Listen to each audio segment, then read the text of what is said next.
नमस्कार. आज डॉक्टर आरती देशपांडे मुखर्जी या आपल्याला शंख शिंपले आणि पाणी अशा अगदी वेगळ्या विषयावर माहिती देणार आहेत. त्यांचा थोडक्यात परिचय करून देणं खरं म्हणजे तसं कठीणच आहे. कारण त्यांचं काम इतकं मोठं आहे, व्यासंग एवढा मोठा आहे की तो एक 10 मिनिटात सांगणं फार कठीण आहे. परंतु त्यातले महत्त्वाच्या ज्या गोष्टी आहेत ते मी हायलाइट करणार आहे. डेक्कन कॉलेजमध्ये पदव्युत्तर आणि संशोधन विभागात त्या AISC आणि आर्किओलॉजी या विषयांच्या प्राध्यापिका आहेत. नंतर archaeozoology, archaeomalacology, environmental archaeology, South Asian proto history, Harappan archaeology, ethnoarchaeology आणि कोस्टल आर्किओलॉजी अशा विविध विद्याशाखांमध्ये त्यांना विशेष रुची आहे असं त्यांचा बायोडेटा वाचला की लक्षात येतं. आणि त्यांनी ह्या सगळ्या विद्याशाखांमध्ये मोठं संशोधनही केलेलं आहे. त्यांच्या आता काय त्यांनी 60 राष्ट्रीय आणि 15 आंतरराष्ट्रीय शोधनिबंध त्यांचे प्रकाशित झालेले आहेत. त्यांच्या मार्गदर्शनाखाली आतापर्यंत 4 विद्यार्थ्यांना PhD मिळाले आणि 3 विद्यार्थ्यांना MPhil मिळालेली आहे. प्रोटो हिस्टॉरिक आणि हिस्टॉरिक साइट्स मधले प्राण्यांचे अवशेष अभ्यासणाऱ्या अतिशय कमी संशोधकांपैकी त्या एक आहेत आणि म्हणून त्याचं काम फार महत्वाचं पण आहे. पॅलिओ एन्व्हायरमेंटल प्रॉक्सीज म्हणून या अवशेषांचा अभ्यास करणे यात त्यांना मुख्यतः जास्त इंटरेस्ट आहे असंही दिसतं आपल्याला. आर्किओलॉजिकल सर्वे ऑफ इंडिया आणि Calcutta university, MS university, Vadodara येथील पुरातत्वशास्त्र विभाग यांच्याबरोबर त्यांनी बरंच काम केलेलं आहे. सध्या त्या ढोलावीरा आणि वडनगर येथील शंख शिंपल्यांच्या संदर्भात काम करत आहेत. आणखी काही त्या काम सध्या करत आहेत ते मी सांगतो तुम्हाला. सोमनाथ आणि दक्षिण अंदमान इथल्या उत्खननासाठी त्यांनी संचालक म्हणून काम केलं आहे. संशोधन प्रकल्पांच्या आणि संशोधनाच्या अनुषंगाने त्यांनी अनेक देशांना भेटी पण दिल्यात. त्यामध्ये UK, France, Denmark, Netherlands, Spain, Argentina, Venezuela, Israel, Sri Lanka आणि चीन इतक्या देशांचा समावेश होतो. या सर्व देशांना त्यांनी संशोधनाच्या त्यांच्या या अनुषंगाने त्यांनी भेटी दिलेल्या आहेत. त्यांना अनेक राष्ट्रीय आणि आंतरराष्ट्रीय पुरस्कारांनी पण सन्मानित करण्यात आलेलं आहे. आणि त्यांचं सध्या म्हणजे मगाशी सांगितलं त्याप्रमाणे अजूनही एक काम चालू आहे. सध्या त्यांचं सिंधू नदी खोऱ्यातील संस्कृतीच्या काळातील हवामान बदलाला माणसाने कसा प्रतिसाद दिला या विषयावर त्यांचं संशोधन चालू आहे. आणि मॅडम बहुतेक मी नीट सांगितलंय सगळं, कारण माझं आर्किओलॉजीचा संबंध फारसा नसल्यामुळे, परंतु बहुधा मी ते चांगलं सांगितलंय असं मला वाटतं. तुम्हाला विनंती की तुम्ही तुमचं जे प्रेझेंटेशन आहे ते करावं. Okay, thank you. Over to you.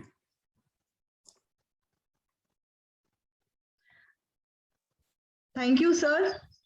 माझा आवाज येतोय क्लिअरली? सगळ्यांना ऐकू येतंय? येतंय.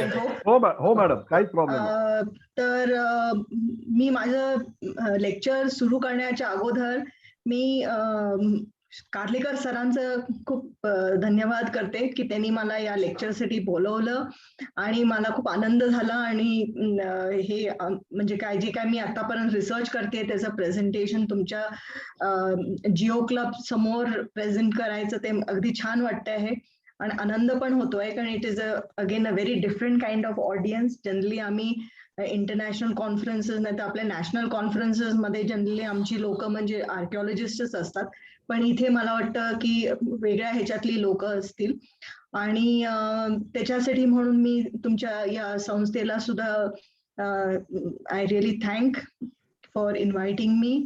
तुमचे प्रेसिडेंट मिस्टर राजीव पंडित त्यांना पण, आणि मला वाटतं आमचे खूप सिनियर जी आमच्या ह्याच्यातले डेक्कन कॉलेजमधले जसे प्रोफेसर काजळे सर मला वाटतं ते आहेत इथे.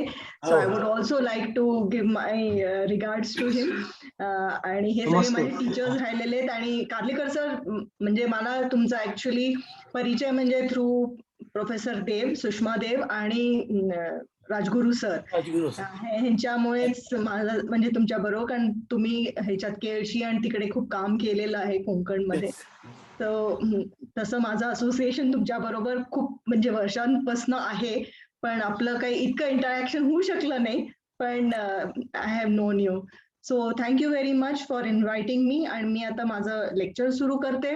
मला तुम्ही थोडं माफ करा, कारण माझं मराठी काही इतकं म्हणजे इतकं फ्लुएंट नाही आहे, आणि काही ह्याच्यात मला इंग्लिशमध्ये थोडं जायला लागेल, काही टेक्निकल टर्म्स असतील तर please excuse me for that. चालू शकेल मॅडम, काहीच प्रॉब्लेम. Madam Okay. टेक्निकल वर्डला तर अजिबातच काही मराठी काही करू नका. काही हा. प्रश्न. ओके.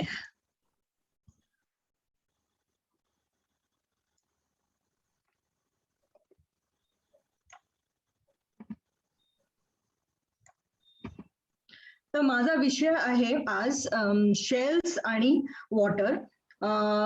एक मिनिट, मी माझा ना व्हिडिओ थोडा बंद करते, कारण आमच्या इथे थोडा लाईटचा प्रॉब्लेम असतो नेहमी. एक मिनिट.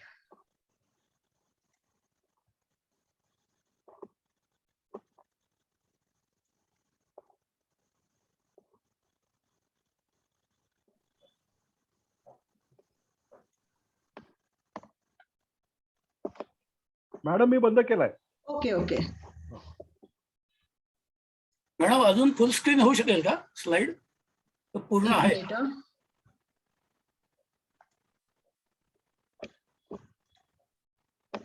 एक मिनिट, जस्ट मी करते. Is it okay now? झालंय का? हॅलो. हा हॅलो. स्लाइड दिसतीये का? अजून होऊ शकेल मोठं. अजून होऊ शकेल. तुमचा कर्सर खाली घेऊन तर तो लेफ्टचा ॲरो तिथे क्लिक करा, जरा वरती का कर्सर.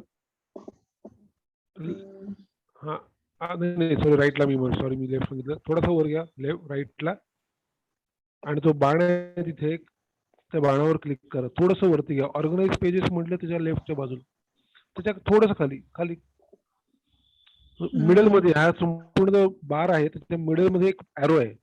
त्या ॲरोला तुम्ही जर क्लिक केलं तर स्क्रीन मोठं दिसेल. शेअर स्क्रीनच्या साईडला शेअर स्क्रीन ट्राय नाऊ म्हटलं ना तुम्ही, ट्राय नाऊ ब्लू कलर म्हणजे थोडस वर घ्या. हा, आणि राईटला जो पट्टी आहे ना तुम्ही आता त्याच्या बाजूला, त्याच्या बाजूच्या राईटच्या कॉलम मध्ये खाली आता एकदम मध्ये. हा बस, perfect, your right. Perfect, thank you very much. Sorry simple thing. तर दिस इज माय टॉपिक की शेल्स आणि वॉटर. तर सगळ्यांना आता माहितीच असेल की आपण लहानपणापासून ह्याच्यावरती समुद्राच्या काठी बघतो, शंख शिंपली गोळा करतो out of curiosity, out of interest.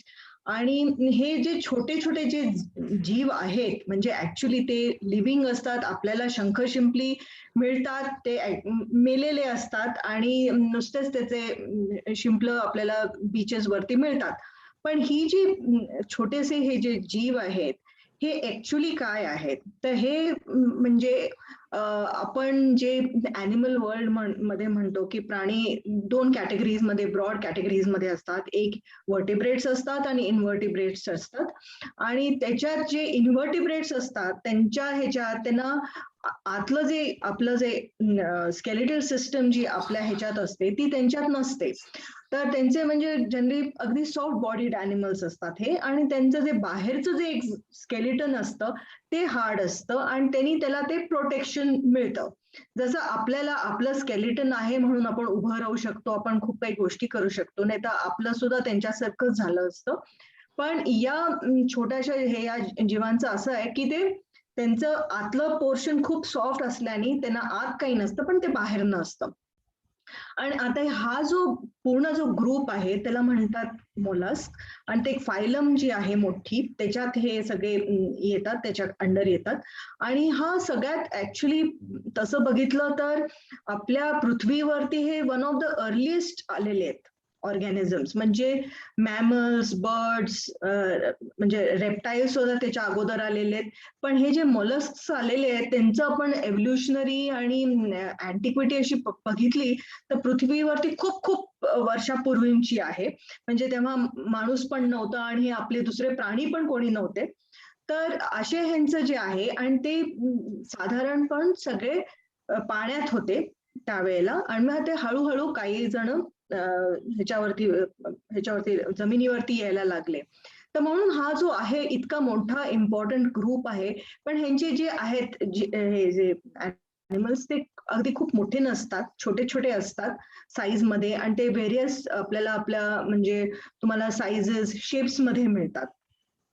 आणि ह्यांचा विशिष्ट म्हणजे ह्यांचा जो स्केलेटन जे आहे बाहेरचं ते अगदी हार्ड असतं, कॅल्केरियस असतं आपण जे म्हणतो, आणि बेसिक त्याचं कॉम्पोजिशन आहे कॅल्शियम कार्बोनेट. म्हणूनच त्या जीवाला तेवढं ते प्रोटेक्शन मिळतं. आणि आता ह्यांचं जे आपण आज इतक्या व्हरायटीज आहेत जगभर पसरलेल्या, म्हणजे तुम्ही कुठेही गेलात, तुम्ही इवन आर्टिकच्या तिकडे सुद्धा त्या पाण्यात सुद्धा तुम्हाला हे असे मॉलस्क मिळतात जे थंड पाण्यात राहणारे असतात. त्यांचे जे सुटेबिलिटी आहे ते अगदी कोल्ड टेम्परेचर्सना असते.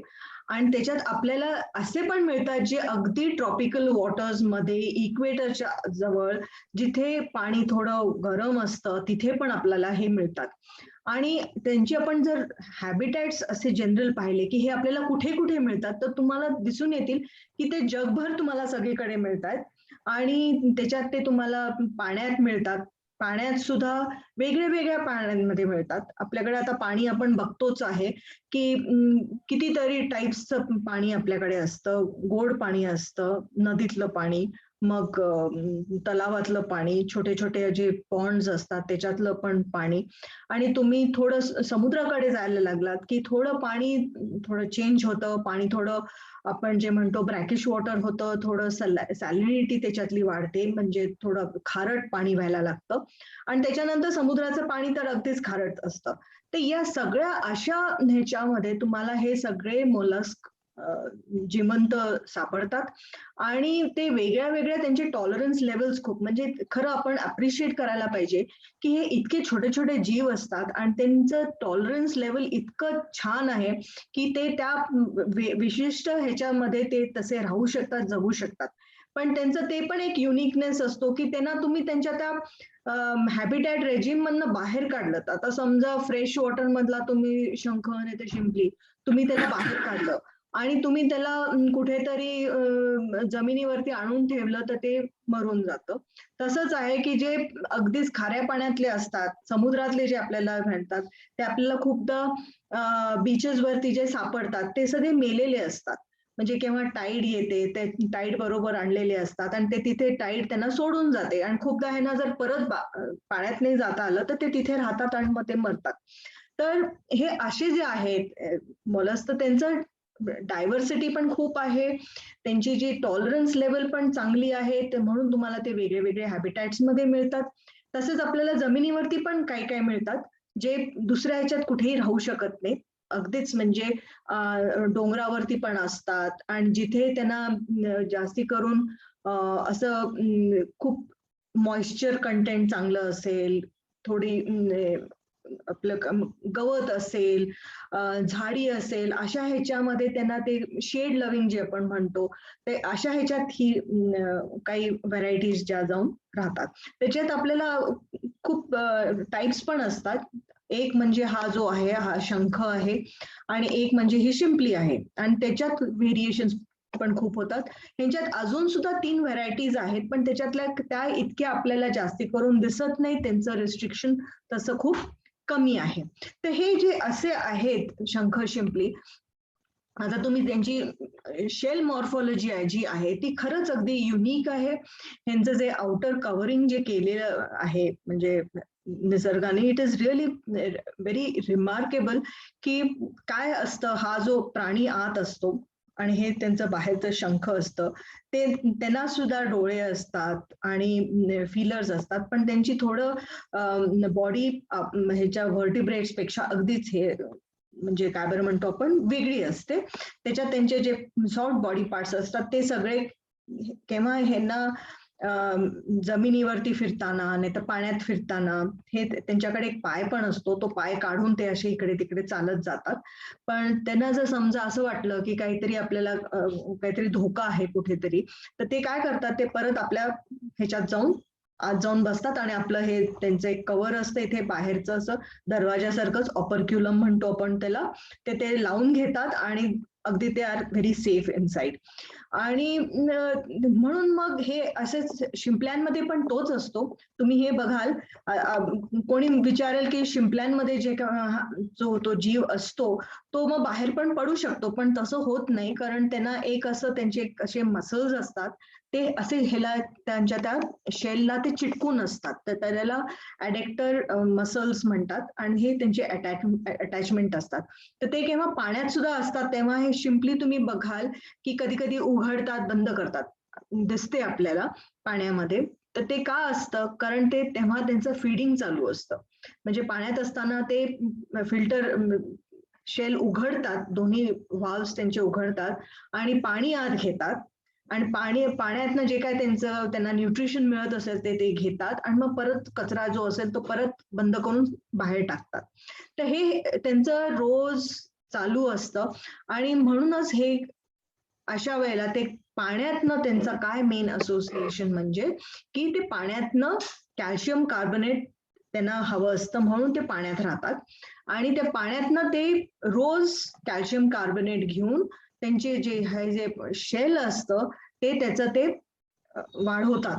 म्हणजे केव्हा ते अगदी लहान असतं तेव्हा पिल्लू असतं तेव्हा खूपच छोटसच असतं, तुम्ही पाहिल्या असतील अगदी खूप छोट्या छोट्या शिंपल्या, पण त्या खूप मोठ्या पण होऊ शकतात जसं जसं हे वाढत जातात तसं. त्यांना सगळे त्यांचे अँबियंट कंडिशन्स मिळाले ग्रोथसाठी तर ते तसे वाढत जातात आणि ते बेसिकली काय करतात, पाण्यातनं कॅल्शियम कार्बोनेट घेतात आणि त्यांचं ते जे शेल असतं ते वाढवत जातात.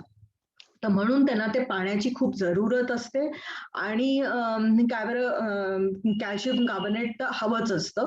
तर अशा ह्याच्यानी ही अशी वाढत जातात आणि पाण्यात राहतात. आता हे त्यांचं जस्ट तुम्हाला क्रॉस सेक्शन दाखवण्यासाठी, कारण ते सुद्धा अगदी म्हणजे खरं युनिक फीचर ऑफ नेचर की त्यांचं इतकं छान त्यांनी त्यांचं जे कव्हर केलेलं आहे, शेल केलेलं आहे. तर हल्ली मी असं ऐकलेलं आहे की इंजिनिअरिंग फील्डमध्ये सुद्धा लोक आता ह्याच्यावरती संशोधन करतायत की हे जे शेल स्ट्रक्चर असतं, त्यांचं जे आउटर शेल स्ट्रक्चर आहे त्याच्यात तुम्हाला व्हेरियस लेयर्स दिसतात आणि ते इतकं हार्ड असतं. कारण का हार्ड का त्यांनी ठेवलेले आहेत, कारण एक तर हे अगदी छोटे जीव आहेत, पाण्यात राहतात आणि पाण्यात आपण बघितलेलं आहे तर समुद्रात नाही तर इव्हन नदीमध्ये सुद्धा अजून पण काय काय म्हणजे जीव त्यांच्या बरोबर राहत असतात आणि ते त्यांच्यावरती प्रिडेशन करतात, कारण त्या जीवांना सुद्धा कॅल्शियम कार्बोनेट हवं असतं, ते जे यांच्या या शेल्स मध्ये मिळतं ते पण, म्हणून ते त्याच्यासाठी त्यांच्यावरती अटॅक करत असतात. तर ते बेसिक अटॅक्स नको होण्यासाठी म्हणून हे त्यांचं शेल त्यांना दिलेलं असतं.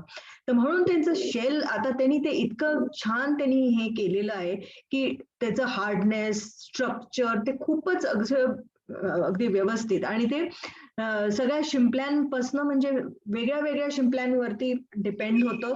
जे पाण्यातले असतात तुम्ही बघाल, समुद्रातले जे शंख शिंपले असतात त्यांचं शेल खूपच हार्ड असतं, म्हणजे अगदी थिकनेस पण खूप असतो, कारण त्यांना ते कॅल्शियम कार्बोनेट खूप क्वांटिटीमध्ये भरपूर मिळतं म्हणून ते हे करू शकतात.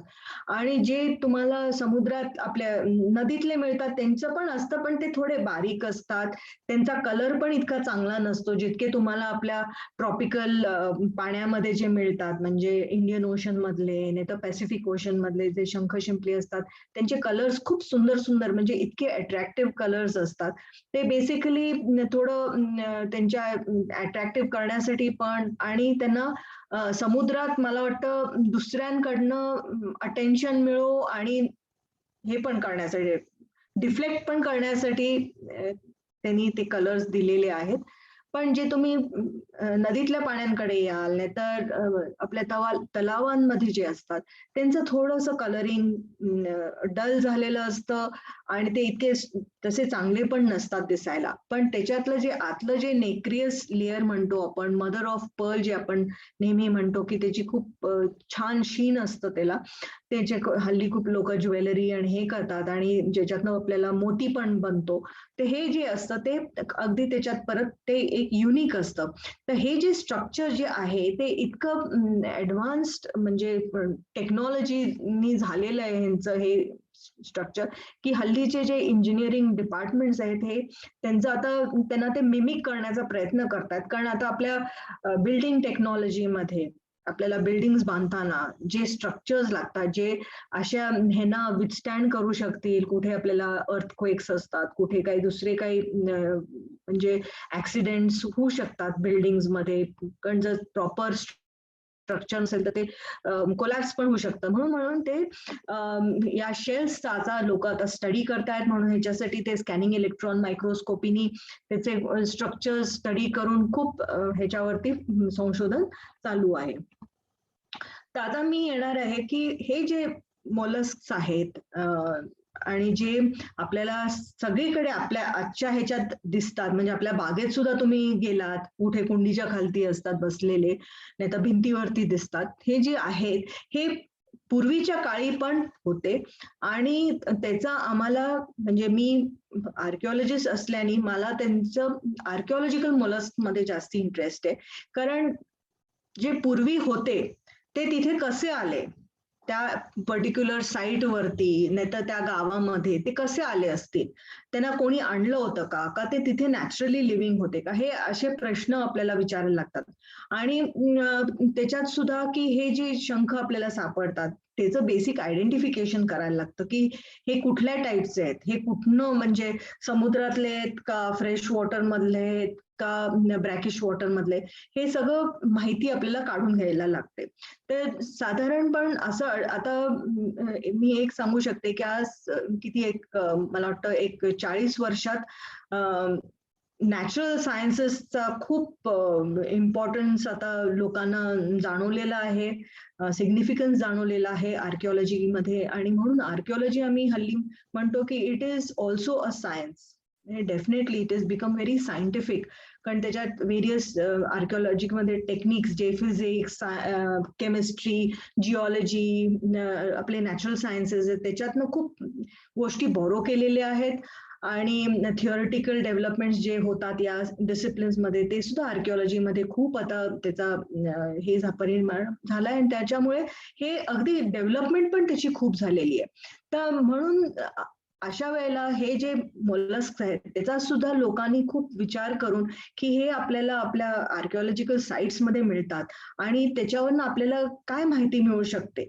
कारण एक तर त्यांचं प्रिझर्वेशन चांगलं दिसतंय, कारण जनरली आपल्याला आर्किओलॉजिकल साईट्स मध्ये काय मिळतं, जे म्हणजे जे आर्किओलॉजिस्ट नाहीये तर तुम्हाला म्हणजे अगदी कॉमन गोष्ट आपल्याला काय मिळू शकते की मातीची भांडी मिळतात, जे आम्ही त्याला पॉटरी म्हणतो, कुठे स्टोन टूल्स मिळतात, कुठे वेगळ्या वेगळ्या प्रकारचे मणी मिळतात, मेटल ऑब्जेक्ट्स मिळतात, बोन ऑब्जेक्ट्स मिळतात.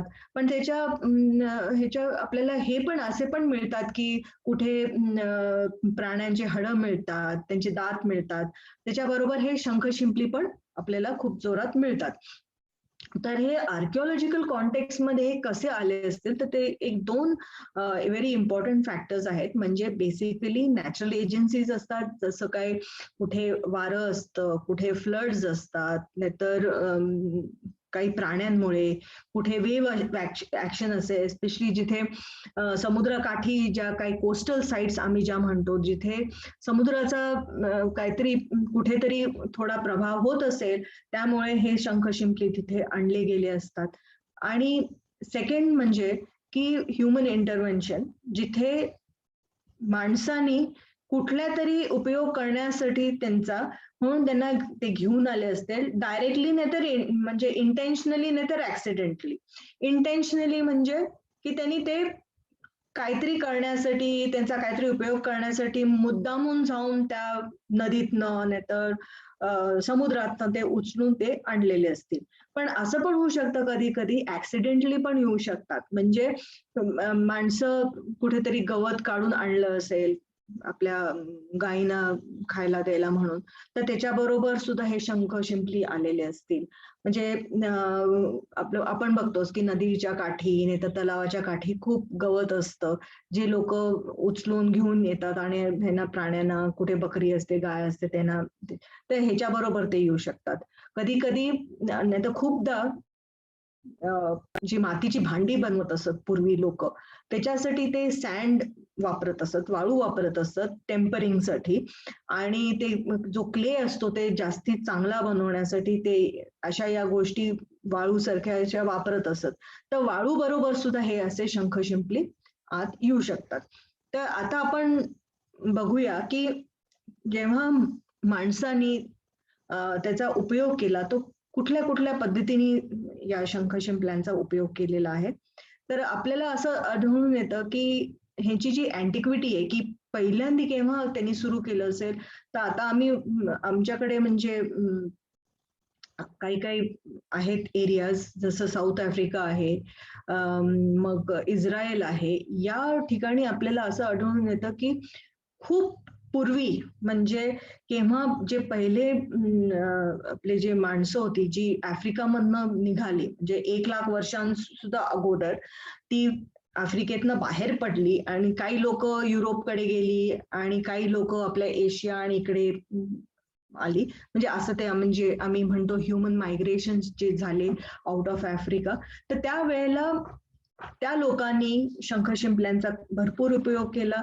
तर त्यांनी काय केलं, ते पहिल्यांदा म्हणजे त्यांनी दागिने त्याचे करायला लागले आणि ते अगदी खूपच सिंपल आणि असे होते. खूप काही त्यांनी त्यांची जी टेक्नॉलॉजी होती ती खूपच प्रिमिटिव्ह होती आणि त्यांनी काय असं जास्ती हे करून नाही, नुसतं आपलं कुठे आपण हल्ली सुद्धा आपण बघू शकतो, आपण बीच वरती जातो, काही काही शंखांमध्ये आपल्याला दिसतात भोकं पडलेली असतात. ती भोकं तशी नॅचरल असतात कारण कुठल्या तरी किड्याने ती केलेली असते त्याच्यावरती. तर ही अशी भोकं वापरून त्याला पुढे थोडंसं काम करून त्यांनी ते दागिने म्हणून माणसांनी वापरले असतील. मग आपण हे पण बघतो की खाण्यासाठी आज असं आपल्याकडे एव्हिडन्स आहे की लोकांनी म्हणजे जे कोस्टल साइट्स आहेत की युरोपमध्ये, नाहीतर अमेरिकेच्या ह्याच्यात, साऊथ अमेरिकेमध्ये, आफ्रिकाच्या कोस्टवरती आणि आपल्या इथे साऊथ ईस्ट एशियामध्ये खूप प्रमाणात लोकांनी एक मला वाटतं 1,00,000 वर्षांपूर्वी आणि त्याच्यानंतर सुद्धा हे जे काय काय वेगळ्या वेगळ्या ज्या व्हरायटीज आहेत त्याच्यातले त्यांनी ते खाण्यासाठी वापरलेले आहेत. आणि आज सुद्धा आपण बघतो की आपण जर कोकणात गेलो, नाही तर मुंबईच्या सारख्या ठिकाणी गेलो, गोव्याला गेलो, तिथे तुम्हाला अगदी संध्याकाळच्या बाजारात तुम्हाला लोक हे विकताना दिसतील. बायका, ज्या कोळी बायका असतात, त्याला ते कालवं म्हणतात आणि ते तुम्हाला छोट्याशा अशा भांड्यात ठेवलेलं असतं पाण्यामध्ये आणि ते विकताना दिसतात. पण ह्याचा तुम्ही विचार करा की अगदी खूप पूर्वी जेव्हा असे काही आपल्याकडे काही काही खाण्याचे जे हल्ली आपल्याला इतकी व्हेरायटी मिळते, त्यावेळेला लोकांना खरंच काही नव्हतं तसं. तर या अशा छोट्या जीवजंतूंवरती सुद्धा लोकांचा खूप हे असायचा आणि ते घेऊन त्याला खात असत. मग त्याच्यानंतर आपण हे पण बघतो की लोकांनी चुन्याचा सुद्धा खूप उपयोग केलेला आहे. या शंखांपासनं चुना त्यांना शंखाला जाळून चुना करतात. आणि मी एक ऍक्च्युली ह्याच्यात अलिबागच्या तिथे एक गाव आहे नागावच्या, तिथे मी ते डॉक्युमेंटेशन केलं होतं की मला जस्ट बघायचं होतं की हल्लीची जी अलिबागच्या साईडची जी लोक आहेत ती किती वापर करतात या शंख शिंपल्यांचा, किती ते खातात. तर ते पण दिसून येतं की लोक अजूनही तिथे गोळा करतात आणि खूप करून ते सगळं मुंबईला पाठवतात, जे ते वेगळ्या वेगळ्या शिंपल्या असतात ते हे कलेक्ट करून. पण असं पण दिसलं की त्यांच्या तुम्ही गावाच्या तिथे गावाच्या बाहेर तुम्ही थोडं गेलात की तुम्हाला असे हिप्स पडलेले दिसतात, म्हणजे ज्याच्यात नुसते शंख शिंपली असे पडलेले असतात. तर ते ते का आहेत, तर त्या लोकांनी मला सांगितलं की ते सगळं ते त्याचा चुना करतात आणि तो चुना ते गणपतीच्या वेळेला गणपतीचं स्थापन करण्याच्या अगोदर कोकणामध्ये ते सगळ्या त्यांच्या घरांना तो चुना लावत असत. म्हणजे या शंख शिंपल्यांचा चुना बनवून ते असं लावत असत.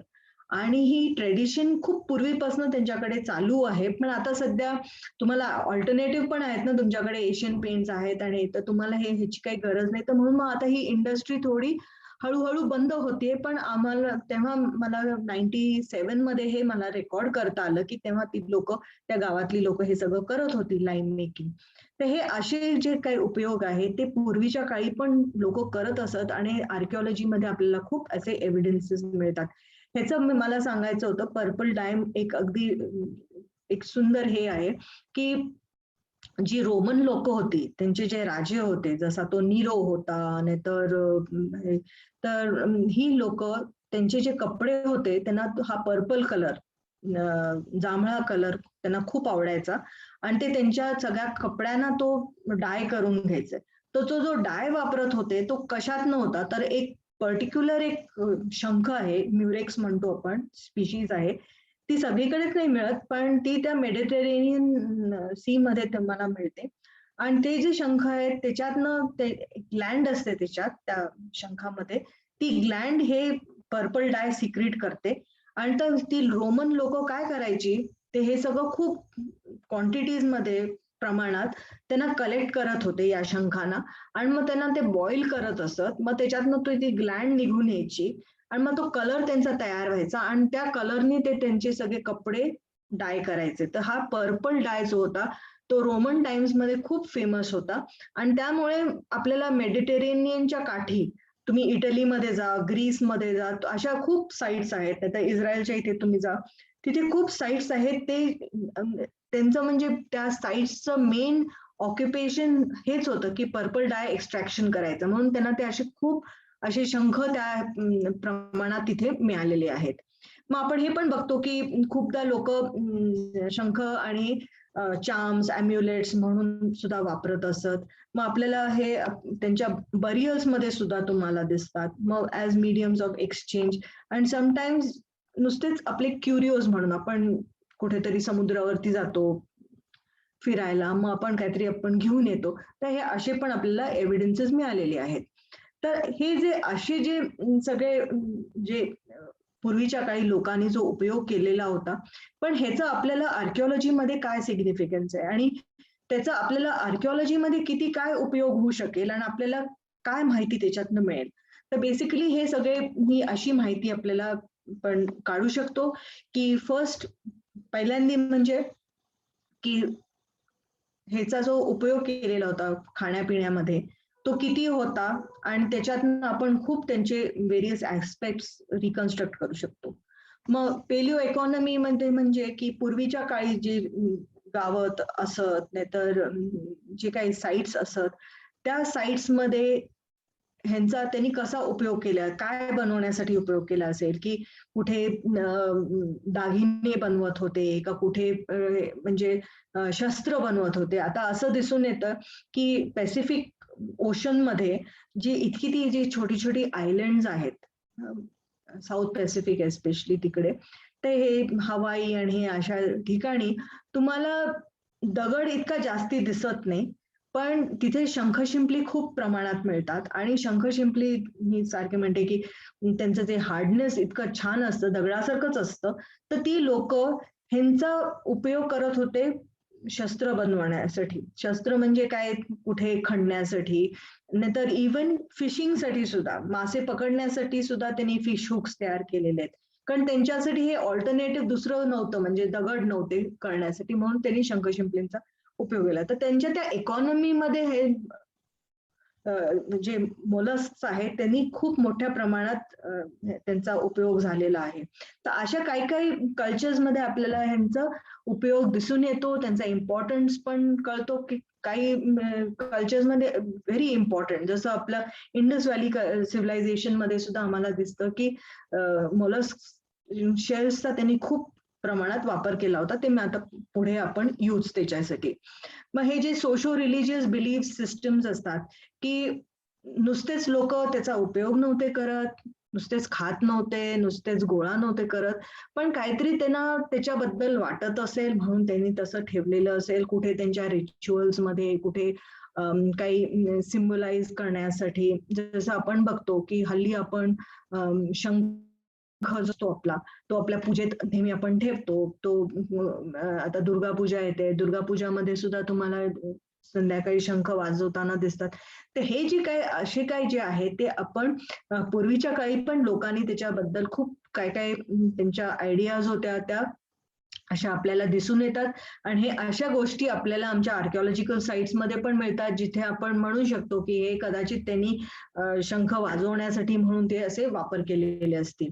आता दुसरं अगदी खूप इम्पॉर्टंट म्हणजे की हे तर आहेच की त्यांचा एवढा उपयोग झालेला होता पूर्वीच्या काळी, पण आत्ताच्या आर्किओलॉजिस्टना काय त्यांचा उपयोग म्हणजे की क्रोनॉलॉजी एस्टिमेशन मध्ये, कारण ह्यांचं कॅल्शियम कार्बोनेट कॉम्पोजिशन असल्यामुळे त्यांचं आपण रेडिओ कार्बन आणि AMS डेटिंग करून आपण एका साईटची क्रोनॉलॉजी म्हणजे त्याचं काय एज होतं आपण हे फिक्स करू शकतो. हे शंख शिंपली जी आपल्याला ह्याच्यातनं मिळतात ते घ्यायचं. कारण खूपदा काय होतं, दुसरं काही नसतं, कदाचित आपल्याकडे चारकोल नसेल आणि मग आपण त्याचं या साईटचं डेटिंग कसं करणार, कारण डेटिंगला खूप महत्व असतं, कारण त्यांनीच आपल्याला ठरवता येतं की ही साईट किती जुनी आहे आणि किती 500 वर्षाची आहे का 5000 वर्षाची आहे. तर त्याच्यासाठी खूप वर्ल्ड ओव्हर म्हणजे सगळ्याच ह्याच्यात तुम्ही युरोपमध्ये जा, अमेरिकेत जा, साऊथ ईस्ट एशियामध्ये, आफ्रिका, सगळीकडेच तुम्ही बघाल की मोलस्कन शेल्सचा खूप उपयोग झालेला आहे डेटिंग करण्यामध्ये. हा जो आहे सीझनॅलिटी म्हणजे काय की पूर्वीच्या काळी केव्हा लोक काय सीझन्स मध्ये जाऊन काहीतरी कलेक्शन करायचे, कुठे मासे पकडायला जायचे, एस्पेशली जे थंड देशांची जी आहेत, ज्यांच्याकडे अगदी खूप स्ट्रिक्टली 2-3च सीझन असतात. जसं त्यांच्याकडे एक उन्हाळा असतो आणि एक अगदी कडक थंडीचा हे असतो आणि एक मधला जो असतो पिरियड, जो असा ट्रान्झिशनल पिरियड असतो.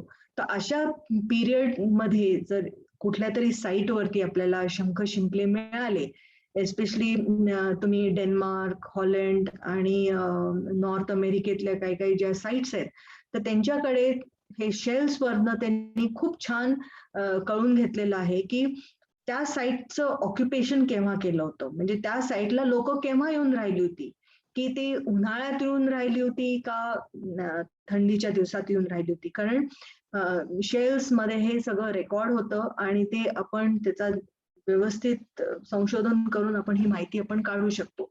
म्हणून हे सीझनॅलिटी. आणि दुसरं म्हणजे सीझन ऑफ कलेक्शन, की जर लोक त्या काळात काय काय शंख शिंपली वापरत असत खाण्यासाठी नाही तर काही बनवण्यासाठी, तर ते मग कोणत्या कलेक्शन मध्ये कोणत्या सीझन मध्ये करत असत. कारण हल्ली सुद्धा आपण बघतो की सगळ्या सीझन मध्ये लोक जाऊन समुद्रातनं आणत नाहीत. काही काही वेळा असतात केव्हा ते अवॉइड करतात. जसं आपलं कधीतरी केव्हा हे जीव तसे त्यांच्या त्या स्पॉन कंडिशन मध्ये असतात, केव्हा त्यांना ते पिल्लं हे करायची असतात, तेव्हा ते आपण त्यांना लोक त्यांना तेव्हा त्यावेळेला खात नाहीत. आणि त्यांचं कलेक्शन सुद्धा करायला असंच आपल्याला वेळ शोधायला लागते की केव्हा पाणी सुद्धा आटलेलं असतं, म्हणजे लो टाईड म्हणतो, त्यावेळेला जाऊन ते करायला लागतं. आणि जनरली प्रिफरेबली कुठला म्हणजे ऍटलिस्ट आपल्या वेस्ट कोस्टला तरी, की उन्हाळ्यातला जो टाइम पिरियड असतो तो खूप चांगला असतो. तेव्हा ज्या हाय टाईड एकदा झाली म्हणजे फुल मून झाला की त्याच्या दुसऱ्या दिवशी आणि त्याच्या नंतरच्या दिवशी लोक येऊन हे सुरू करतात कलेक्शन समुद्रातनं. पण तेव्हा मग पाणी थोडं आटायला पण लागतं आणि कलेक्शन खूप इझिली होऊ शकतं.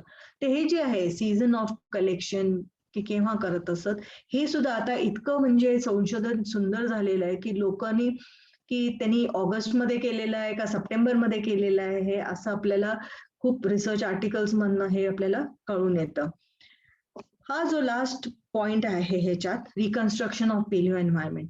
आता खूप ह्याच्यातनं संशोधन झालेलं आहे आणि मोलस्कचा जो उपयोग आहे त्याचा खूप जाणीव पण झालेली आहे लोकांना, की हे आपल्याला खूप काही माहिती, आपलं जे पूर्वीचं पर्यावरण कसं होतं, क्लायमेट कसं होतं, किती पाऊस होता का कमी होता, हे आपल्याला या शंख शिंपली जे आपल्या आर्किओलॉजिकल कॉन्टेक्स्ट मध्ये मिळतात त्याच्यातनं आपल्याला खूप माहिती मिळू शकते. आणि त्याच्यावरती हल्ली लोक खूप रिसर्च करतात आणि त्याच्याबरोबर त्यांनी खूप वेगळे वेगळे सायंटिफिक टेक्निक्स पण ऍप्लिकेशन्स केलेले आहेत आणि त्याच्यातनं माहिती मिळतीये.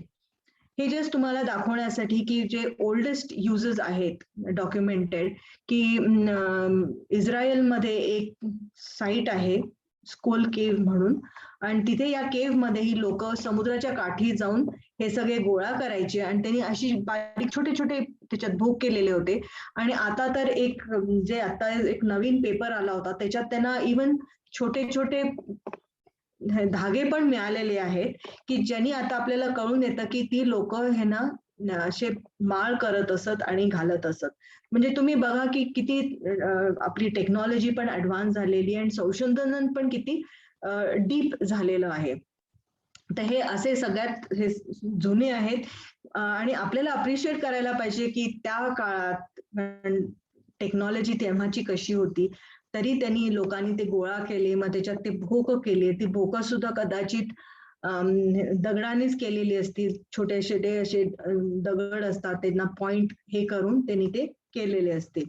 ते हे आपल्याला, आणि हे खूप सिग्निफिकंट आहे कारण जेव्हा आपले पहिले जे अँसेस्टर्स आहेत जे आफ्रिकेमधनं बाहेर पडायला लागले, त्यांना आम्ही जे मॉडर्न ह्युमन्स म्हणतो, की हे मॉडर्न ह्युमन बिहेवियरचा एक पार्ट आहे की त्यांना दागिने घालणं, आपलं स्वतःचं हे एडोनमेंट करणं, हे एक त्यांचा एक मोठा एक भाग होता आणि त्याच्यामुळे ते मॉडर्न ह्युमन्स म्हणून सुद्धा आपण त्यांना रेकग्नाइज करतो. आणि त्याच्यात हे असं की, आणि म्हणजे काय बरं आपण म्हणू शकतो की असं हे जाऊन गोळा करायचे आणि घालायचे, त्याच्यात सुद्धा किती त्यांनी म्हणजे डोक्याचा वापर करून केलेला आहे, म्हणून त्यांना ते मॉडर्न ह्युमन बिहेवियर आपण म्हणू शकतो. हे तुम्हाला दाखवायचं होतं की आज आपण शेल्सचा इतकं म्हणजे जो अभ्यास जो झालेला आहे आर्किओलॉजिकल शेल्सचं, आणि त्याला आम्ही आता आर्किओमॅल्कॉलॉजी म्हणून सुद्धा म्हणतो, हे बेसिकली कुठनं सुरू झालेलं आहे की डेन्मार्कमध्ये त्यांना हे असे खूप मोठे मोठे डिपॉझिट्स मिळालेले आहेत. इथे तर हे म्हणजे ऍक्च्युली एका शेतात होतं आणि मी या साईटवरती जाऊन एक्सकव्हेशन पण या लोकांबरोबर केलेलं होतं. आणि तुम्ही हे नीट बघितलं, जवळून बघितलं, तर हे सगळं काय आहे, तर हे सगळे छोटे छोटे शंख शिंपल्यांचे तुकडे आहेत. आणि हे इथे कसे आलेले आहेत, हे ना म्हणतात शेल मिडन्स. आणि हे नॅचरली नाही आहेत. पूर्वीच्या ह्याच्यात एक 50-100 वर्षापूर्वी लोकांना वाटलं होतं की हे डेन्मार्कमध्ये किंवा तिथले जे आर्किओलॉजिस्ट होते ते सगळं संशोधन करत होते, तर त्यांना हे असे सगळे माउंड्स मिळायला लागले आणि ते त्याच्यातनं हे करू शकले नाही, की त्यांना असं वाटत होतं हे कदाचित नॅचरल असतील, कारण ह्याच्या आजूबाजूला बघाल तर सगळं नॉर्थ सी, बाल्टिक सी सगळं तुम्हाला असं दिसायला लागतं, तर समुद्र आहे आणि कदाचित त्याच्या ह्यांनी झालेले असतील. पण त्यांनी त्याच्यात एक्सकव्हेशन त्यांनी केव्हा केलं तर त्यांना त्याच्यात दगडांचे अवशेष मिळाले, पॉटरी मिळालेली आहे आणि इवन काय काय ह्याच्यात माणसांचे हाडं आणि हे अशा पण गोष्टी मिळाल्यात, मणी मिळालेले आहेत. ह्याच्याबरोबर तुम्हाला जे काही प्राणी जसे आपले मासे आहेत त्यांचे पण खूप हाडं मिळतात ह्याच्यात. ते हे जे आहे त्यांना शेल मिडन्स म्हणून म्हटलं जातं. आणि हे आता इतकं त्याच्या ह्याच्यात रिसर्च झालेलं आहे की त्यांनी आता दाखवलंय की हे मिडन्स म्हणजे एक्झॅक्टली की त्या काळात की एक 10,000 वर्षापूर्वी आणि त्याच्याहून सुद्धा अजून पूर्वी लोकांनी या डेन्मार्कच्या कोस्टवरती लोक तिथे राहत होती आणि ती त्या समुद्रातनं वेगळे वेगळे शंख शिंपले गोळा करत होते खाण्यासाठी. आणि आता तुम्ही बघितलंच आहे की शंख शिंपले किती छोटे छोटे असतात, तर तुम्हाला त्याच्यातनं जर काही काढायचं असेल खाण्यासाठी तर एक्झॅक्टली तुम्हाला एका पाव किलो म्हणजे त्याच्यातनं काही मांस काढायचं असेल त्याच्यासाठी तुम्हाला एक मोर दॅन 1000 असे शंख शिंपली गोळा करायला लागतील. तर ह्याच्यामुळे त्यांनी ते इतकं तिथे येऊन ते सगळं कलेक्शन केलं, मग ते खाल्ले आणि मग तिथे त्यांनी टाकले आणि ते विथ टाइम हे असे डिपॉझिट झाले. तर हे मिडन्स मधनं लोकांनी खूप संशोधन केलेलं आहे आणि हे नंतर मग असं कळायला लागलं की हे नुसतं डेन्मार्कमध्येच नाहीयेत, हे तुम्ही आफ्रिकेच्या, साऊथ आफ्रिकेच्या कोस्टला जा, तिथे त्यांच्या त्या काही केव्ह साइट्स आहेत तिथे पण आपल्याला सापडतात. अमेरिकेत सुद्धा हे असे काही काही मिडन्स आहेत. प्लस तुम्ही युरोपमध्ये, स्कॉटलंडमध्ये, फ्रान्स, स्पेन, इटली तिथे सगळीकडे तुम्हाला त्यांच्या कोस्टला हे असे लोकांनी म्हणजे एका त्या 10,000 वर्षापूर्वीच्या वेळेत हे असे कदाचित शंख शिंपली खूप प्रमाणात असतील आणि लोकांनी त्याचा खूप उपयोग केला खाण्यासाठी. आपल्या इथे इंडियामध्ये आपल्याला असं काही एव्हिडन्स अजूनही मिळालेलं नाहीये इतकं, म्हणजे इतके मोठे मोठे डिपॉझिट्स. पण अंदमान आयलंड्स मध्ये शेल मिडन्स सापडलेले आहेत.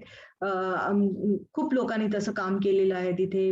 सिप्रानी म्हणून, मग झरीन कुपरनी पण केलेलं आहे, जिथे तिने दाखवलेलं आहे की ते जे मिडन्स आहेत ते कसे लोकांनी ते झालेले असतील, काय काय ते तिथे खात होते आणि मग ते तिथे टाकत होते आणि ते तसे झाले. तर हे मिडन्स दाखवण्यासाठी आताच्या ह्याच्यात तुम्ही बघाल तर हे आता हे ऍक्च्युली मुंबईच्याच सबर्ब मध्येच होतं की लोकल ट्रेन मधनं ती बाई आता म्हणजे जस्ट बोर्ड करणार होती मुंबईला हे सगळे घेऊन जाण्यासाठी. इथे तुम्हाला दिसतील हे सगळे ऑयस्टर्स आहेत अलिबागच्या जवळ, ते त्याच्यातनं ऑयस्टर्स मधनं हे काढतायत. तर मी हा जो एथनोग्राफिक जो स्टडी केला होता, कारण हरप्पन सिव्हिलायझेशन तर इंडस व्हॅली सिव्हिलायझेशन मध्ये आम्हाला खूप प्रकारात हे असे शंख शिंपली मिळालेले आहेत. तर मला शोधून काढायचं होतं की त्यांनी ते कशासाठी वापरले असतील, की तिथे तर दागिने बनवण्यासाठी वापरतच होते, पण असे पण काही शंख शिंपली होते जसे हे आहेत. हे ऍक्च्युली आर्किओलॉजिकल स्पेसिमन्स आहेत. एक साईट आहे कोस्टल साईट कुंटासी म्हणून, जी मोरवी जे आहे तिथे गुजरातमध्ये, तर त्याच्याजवळ आहे ही साईट. तर तिथे आम्हाला हे ऑयस्टर्स आणि हे असे हे क्लॅम्स असे मिळालेले होते. तर मला ते शोधून काढायचं होतं की हे जर कशासाठी वापरले असतील त्या लोकांनी इतक्या प्रमाणात, कारण खूप प्रमाणात आम्हाला हे असे मिळालेले आहेत. आणि काही असे तुम्हाला जळलेले पण दिसतात त्यांचे असे साईड्स हे, आणि चांगले मोठे मोठे ऑयस्टर्स आहेत. तर म्हणून गुजरातच्या कोस्टला तर मला काही आत्ताच्या ह्याच्यात कोणी खाताना दिसलं नाही, कोणी गोळा करताना दिसत नाही, कारण सगळे मेनली व्हेजिटेरियन आणि फिशिंग वरतीच त्यांचं जास्ती हे आहे. पण आपल्या कोकण कोस्ट वरती अशा खूप ठिकाणी, म्हणजे तुम्ही अगदी मुंबईपासनं नाही तर पालघरपासनं तुम्ही डायरेक्टली गोव्यापर्यंत गेलात तर खूप असं डॉक्युमेंटेशन झालेलं आहे. इव्हन कारवार कोस्ट वरती पण खूप डॉक्युमेंटेशन लोकांनी केलेलं आहे की आजकालच्या ज्या काही कम्युनिटीज आहेत त्या कशा कलेक्ट करतात आणि मग त्याचं काय करतात. एस्पेशली हे सगळं खाण्यासाठीच आहे आणि मग ते जाऊन विकतायत. ते ह्याच्यातले जे काही स्पीशीज होते ते मी शोधून काढले की आजकालची लोक काय काय स्पीशीज म्हणजे कुठल्या कुठल्या टाईपचे गोळा करतात. तर मला असं हे इन्फरन्स मला हे करता आलं की जे काही स्पीशीज आत्ताच्या ह्याच्यात आम्ही डॉक्युमेंट केलेल्या होत्या त्या आणि या स्पीशीज मोरलेस सेम आहेत. आणि असं दिसून येतं की जे आताचे जे कलेक्टेड आहेत त्या खाण्यासाठी लोक वापरतात, त्याचा लोकांना खूप इम्पॉर्टन्स आहे. आणि इवन तुम्ही ऑयस्टर्स बघा, त्यांना जनरली एक्झॉटिक फूड म्हणून ठरवलेलं आहे. तर कुठल्याही तुम्ही मुंबईच्या अगदी एक्सपेन्सिव्ह रेस्टॉरंट मध्ये गेलात तर ते अगदी हाय कॉस्ट वरती ते विकतात. तर हे पूर्वीच्या काळी सुद्धा हे मी एस्टॅब्लिश करू शकले होते की हरप्पन कॉन्टेक्स्ट मध्ये सुद्धा लोकांनी या कोस्टल साइट्सना ह्याचा खूप वापर केला होता खाण्यापिण्यासाठी. दुसरं तुम्हाला दिसून येतं की लोकांनी नुसतं खाण्यापिण्यासाठीच नव्हतं केलं, पण त्यांनी खूप सुंदर सुंदर दागिने केलेले होते. जशा या ऍक्च्युली शेल बँगल्स आहेत, मग असे पेंडंट्स आहेत, मणी आहेत, हे लेडल आहे, हे टिपिकली इंडस व्हॅली सिव्हिलायझेशन मध्ये बनवलेलं होतं मोठ्या शंखांपासनं. आणि ते अजूनही आम्हाला कळलेलं नाहीये की हे एक्झॅक्टली कशासाठी वापरलं असेल, कारण त्याच्यावरती काय आपल्याला काही मार्क दिसत नाही, कुठे जळल्याचे हे दिसत नाही की त्यांनी काही त्याला, म्हणजे लोक म्हणतात की हे कंटेनर्स म्हणून नाही तर काही भांडी म्हणून वापरलं असेल, पण त्याच्यात आम्हाला काही अजून असं काही आढळलेलं नाहीये. तर हे अजूनही इट इज अ मिस्ट्री. मग सोशो रिलिजियस ऍस्पेक्ट मध्ये मी जे सांगत होते की त्यांचा इतका तसा इम्पॉर्टन्स होता मोलस्कचा की लोकांनी त्यांच्या आफ्टर लाईफ मध्ये सुद्धा त्यांनी त्यांच्या बरोबर काही काही गोष्टी नेलेल्या आहेत. तर हे आहे, हे राखीगडीचं ह्युमन बरियल आहे. हे आमच्या कॉलेजच्या एक्सकव्हेशन मध्ये मिळालेलं आहे, जे प्रोफेसर शिंदेनी केलं होतं. आणि त्याच्यात तुम्हाला ही बाईचं स्केलिटन आहे, तिच्या हातात ही तुम्हाला बांगडी दिसती आहे. तर हे अशा खूप ह्याच्यात तुम्हाला दागिने मिळतात बरियल्स बरोबर. एक मेहरगड म्हणून साईट आहे, तिथे तर लहान मुलांच्या ह्याच्या बरोबर सुद्धा तुम्हाला शंख शिंपली दिलेले दिसतात. तर हे असं जे आहे, तर आपल्याला कळून येतं की पूर्वीच्या काळी सुद्धा मोलस्कना किती इम्पॉर्टन्स होता आणि कुठल्या तरी तुमच्या ह्याच्यात ते आयुष्यात ते आलेले होते आणि त्याचा भरपूर त्यांनी हे केलेलं होतं. आता ऍप्लिकेशन इन क्वाटर्नरी पेलिओ एन्व्हायरमेंट हा जो आहे विषय, की आत्ताचं जे आपलं क्वाटर्नरी जो पिरियड आहे ज्याच्यात आपले माणूस जो आला पुढे आणि त्याच्याबरोबरचं पर्यावरण काय होतं, तर हा जो शंख शिंपली जे आहेत हा सुद्धा मी प्रॉक्सी म्हणून समजतो, की हे जे पेलिओ एन्व्हायरमेंट रिकन्स्ट्रक्शन करण्यासाठी ह्यांचा आता आपल्याला खूप उपयोग होतो आहे आणि लोक करतायत. तर हे का सुटेबल आहे, तर एक तर म्हणजे हे जे जीव आहेत हे खूपच हळू चालतात. म्हणजे आज सुरू केलं त्यांनी तर तुम्हाला दुसऱ्या दिवशी कुठेतरी अगदी जवळच पोचलेले दिसतात. परत सेसाईल म्हणजे एकाच जागी थांबणारे असतात. हॅबिटॅट स्पेसिफिक असतात. मी तुम्हाला पहिल्यांदाच म्हटलं होतं की जे समुद्रातले ते तुम्हाला ह्याच्यावरती गोड पाण्यात दिसणार नाहीत, तर त्यांचं हॅबिटॅट इतकं स्पेसिफिक आहे. तुम्ही त्यांना त्यांच्या त्या हॅबिटॅट मधनं काढलं तर ते मरून जातात. तर म्हणून हे केव्हा त्यांच्या ह्याच्यात असतात त्याच्यासाठी त्यांचं ते खूप चांगलं रेकॉर्ड करू शकतात की त्यावेळेचं त्यांचं लोकल एन्व्हायरमेंट कसं होतं. आणि कॅल्शियम कार्बोनेट त्यांचं शेल कंटेंट असल्यामुळे ते कॅल्करियस सॉइल म्हणजे आपली जी साधारण आपली जी भारतातली सॉइल आहे खूप ठिकाणी कॅल्केरियस आपल्याला मिळते, त्याच्यामुळे ह्यांचं प्रिझर्वेशन सुद्धा चांगलं होतं आणि ते म्हणून ते आपल्याला या अशा स्टडीजसाठी खूप उपयोगी होतात. आणि ह्यांचा उपयोग आपण जिथे करू शकतो जिथे आपल्याला दुसरं काही नसतं. जसं काय आता आपल्याला लोक पोलन्सचा अभ्यास करतात, नाही तर बोटॅनिकल रिमेन्सचा अभ्यास करतात, ज्या अशा ह्याच्यात पोलन प्रिझर्वेशन होऊ शकत नाही, नाहीतर बोटॅनिकल रिमेन्सचं प्रिझर्वेशन होऊ शकत नाही. मग अशा वेळेला शेल्सचा खूप चांगला उपयोग होऊ शकतो. आणि इन जनरल तुम्ही बघितलं ही जी शेल केमिस्ट्री आहे की त्याचं जे शेल आहे आणि ते जसं त्यांनी ते बिल्डअप केलेलं असतं तसं त्या जी वाढत असतो ते जसं ते शेल ते वाढत असतं त्यावेळेला जे काही ऍटमॉस्फिअर मधले जे काही त्याच्या आजूबाजूचे काय काय गोष्टी होत असतात ते सगळं त्याच्यात रेकॉर्ड होत असतं आणि ते एक आर्काइव्ह म्हणून प्रिझर्व होतं. आणि ते शंख शिंपली मेल्यावरती तो जीव मेल्यावरती ते सगळं त्याच्यात ट्रॅप झाल्यासारखं होतं. म्हणजे आणि ते सगळं बंद होतं कारण त्याच्यानंतर ते काही ह्याच्यातनं काही घेणार नाहीये आणि त्याच्यातनं परत बाहेर सुद्धा काही जास्ती पडणार नाहीये. म्हणून मग ते अगदी छान असं आर्काइव्ह म्हणून आपल्याला वापरता येतं. मग असेच तुम्हाला फ्रेश वॉटर शेल्स वरनं खूप काही काही माहिती मिळू शकते. जसं काही काही स्पीशीज असतात त्या तुम्हाला नुसत्या नदीतच मिळतात, काही नुसत्या तलावांमध्ये मिळतात. त्याच्यात सुद्धा तुम्ही बघितलं काही काही स्पीशीज असतात त्यांचे जे शेलचा जो हे असतो शेप असतो. आता या शिंपल्या आहेत, काही काही शिंपल्या तुम्हाला खूप अशा मोठ्या झालेल्या दिसतात. त्या जनरली पाणी जिथे हे असतं म्हणजे अगदी स्थिर असतं, फास्ट मुव्हिंग नसतं, शॅलो वॉटर असतं, तिथे तुम्हाला म्हणजे तलावांमध्ये हे असे दिसून येतात. तर त्याच्यावरनं आपण ही माहिती सगळी काढू शकतो की हे शेल्स कुठल्या पाण्यातनं आलेले असतील. स्लो मुव्हिंग वॉटर होतं का fast moving water. Generally fast moving water मधनं कारण जे शंख शिंपली केव्हा वाढत असतात अशा या फास्ट मुव्हिंग पाण्यामध्ये जे समुद्रातले पण असतात तुम्ही बघाल त्यांचा साईज छोटा असतो, त्यांचं जे सगळं पूर्ण जो स्ट्रक्चर असतं ते थोडं वेगळंच असतं. मग आपण बघतो की जे समुद्रातले आहेत त्यांचं तर अजूनच खूप काम झालेलं आहे कारण त्याच्यावरनं लोकांनी की पूर्वीचा जो किनारा होता तो कसा होता. कारण हल्ली सुद्धा आपण बघतो की किनाऱ्यांमध्ये किती फरक होतोय. काही काही आपल्याला असं कळून येतं की काही काही जे आयलंड्स आहेत ते आता पाण्याच्या खालती जाणार आहेत काही वर्षांनी आणि काही जी आहे ती वरती पण आलेली आहेत. तर हे आपल्याला या शंखा शिंपल्यांवरनं कळू शकतो.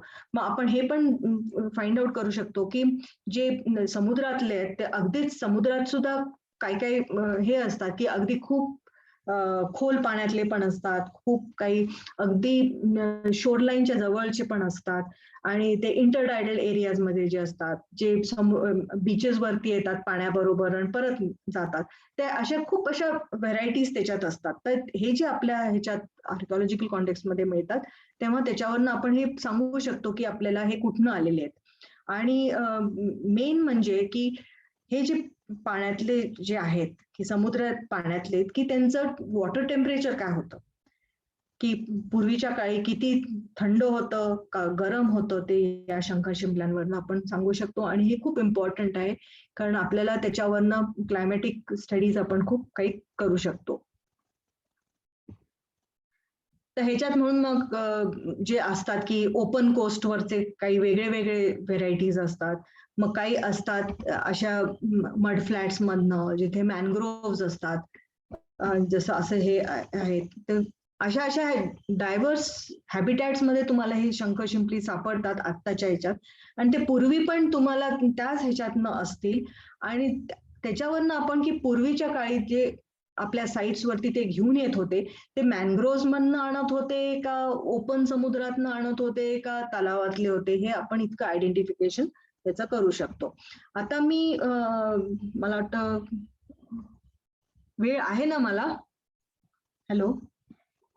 हो मॅडम, 10 मिनिटं तरी काही प्रॉब्लेम नाही. येस येस, कारण अगदी मेन इम्पॉर्टंट. तर आता मला ह्याचं ऍप्लिकेशन की वॉटर आणि शेल्सचं हे माझ्या इंट्रोडक्शन मध्येच मला वाटतं, पण I hope I got the point through की ह्याचा जो आहे की कनेक्शन जे आहे, आपण वॉटरचं जर हे करतोय की पूर्वीच्या काळी पाणी कसं होतं, किती पाणी होतं, किती पाऊस होता, हे जर आपल्याला शोधून काढायचं असेल तर शंखाचा उपयोग आपण करू शकतो. आणि म्हणूनच मग माझं जे संशोधन आहे ते इंडस व्हॅली सिव्हिलायझेशन वरती आहे. आणि इंडस व्हॅली सिव्हिलायझेशन सगळ्यांनाच माहिती आहे की या ह्याच्यात पूर्ण एरियामध्ये, म्हणजे आपला जो भारतातला नॉर्थर्न इंडियाचा जो भाग आहे, पंजाब, राजस्थान, हरियाणा आणि परत आपला गुजरातचा जो भाग आहे, इथे हे सिव्हिलायझेशन होतं. प्लस पाकिस्तानमध्ये पण होतं आणि त्याचं एक्सटेंट म्हणजे अगदी तुम्ही इराणच्या बॉर्डरलँड पर्यंत होतं एवढं. तर हे एवढं जे मोठं सिव्हिलायझेशन होतं ते अगदी ऍडव्हान्स्ड होतं. त्याच्याबद्दल मी आता जास्ती काही बोलणार नाही, पण या सगळ्या ज्या साईट्स इतक्या एक्सकव्हेशन झालेले आहेत, एक्सप्लोरेशन झालेले आहेत, त्याच्या या साईट्स मध्ये तुम्हाला शंख शिंपली खूप प्रमाणात मिळालेले आहेत.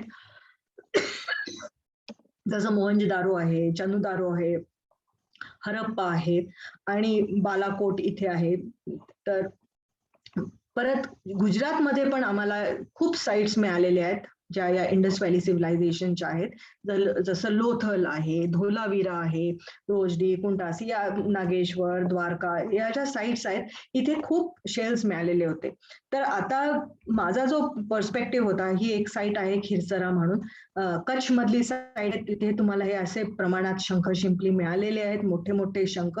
तर बेसिकली हे ते काय करत होते, ते ह्याच्यातनं गल्फ ऑफ कच्छ जे आहे तिथेच तुम्हाला हा शंख मिळतो, तिथनं हे लोक गोळा करत असत आणि ते त्यांच्या साईट्सला येऊन ते त्याचं दागिने बनवत असत. तर मेनली म्हणजे शंखाची त्या बांगड्या बनवत असत. मग हा जो आहे ह्याचे ते जे भांडी म्हटलं होतं मी, ते करत होते.